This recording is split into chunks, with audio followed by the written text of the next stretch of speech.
PESR institute and college, Prasanna plan, 8 Sundarwadi, Chhatrapati Sambhajinagar. भविष्याचे no tension. घ्या आजच admission. PESR institute and college.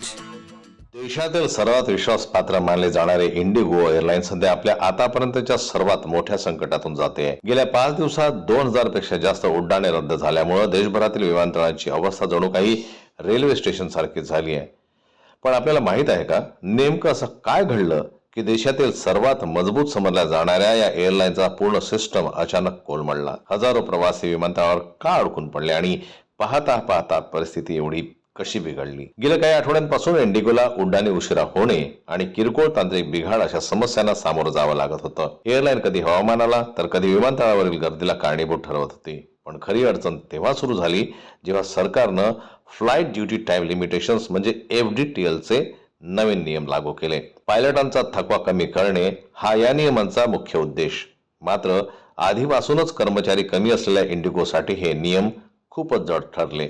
FDTL नियमानुसार पायलटांना अनिवार्य विश्रांती देणं बंधनकारक झालं. त्यामुळे मोठ्या संख्येनं पायलट विश्रांतीवर जाऊ लागले.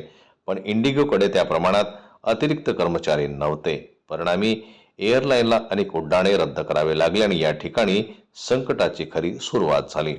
याच काळात रात्रीच्या उड्डाणांसाठी वापरल्या जाणाऱ्या एअरबस A320 विमानांबाबत काही सुरक्षा अलर्ट मिळाले.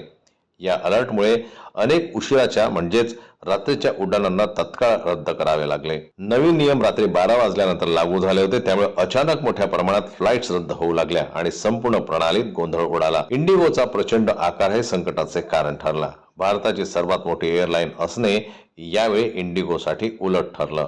एवढ्या मोठ्या नेटवर्कमध्ये एक चाक अडखळलं की बाकीची यंत्रणा देखील पटकन प्रभावित होते. हजारो क्रू सदस्य, डझनभर विमानतळे आणि दररोज 2000 पेक्षा जास्त उड्डाणांचे वेळापत्रक हे सर्व एका धक्क्यात ढासळलं आणि संपूर्ण व्यवस्थेचा तोल गेला. सतत वाढता गोंधळ आणि नाराजीनंतर DGCAने थोडी दिलासा देणारी पावले उचलली. पायलटांच्या साप्ताहिक विश्रांतीला नियमित सुट्टीने बदलण्यासाठी जी मनाई केली होती तो नियम DGCAने मागे घेतला. यामुळे पायलट रोटेशन थोडं सोपं होईल आणि एअरलाईनला पुन्हा स्थिरता मिळवण्यास मदत होऊ शकेल. आता यावर पायलट युनियनचं म्हणणं आहे की इंडिगो व्यवस्थापनाला नवीन नियमांची माहिती आधीपासून होती, तरीही त्यांनी योग्य तयारी केली नाही. युनियनचा आरोप आहे की कंपनीनं अधिक भरती करणं आवश्यक होतं, पण उलट इंडिगोनं कर्मचारी संख्या आणखी कमी केली, ज्याचा फटका आता सर्वांनाच बसतोय. कारण काहीही असो, इंडिगोची निष्काळजी वृत्ती, सरकारी नियमांचं दडपण आणि तांत्रिक अडचणी त्याचा परिणाम थेट प्रवाशांवरती झालेला आहे. दररोज शेकडो उड्डाणे रद्द होत आहे. विमान तिकिटांचे दर वाढून हाताबाहेर गेले आहेत आणि विमानतळांवरची परिस्थिती जणू काही रेल्वे स्टेशन सारखी झालेली आहे. प्रवाशांचे नियोजन बिघडत असून त्यांना आता मोठा त्रास सहन करावा लागतोय.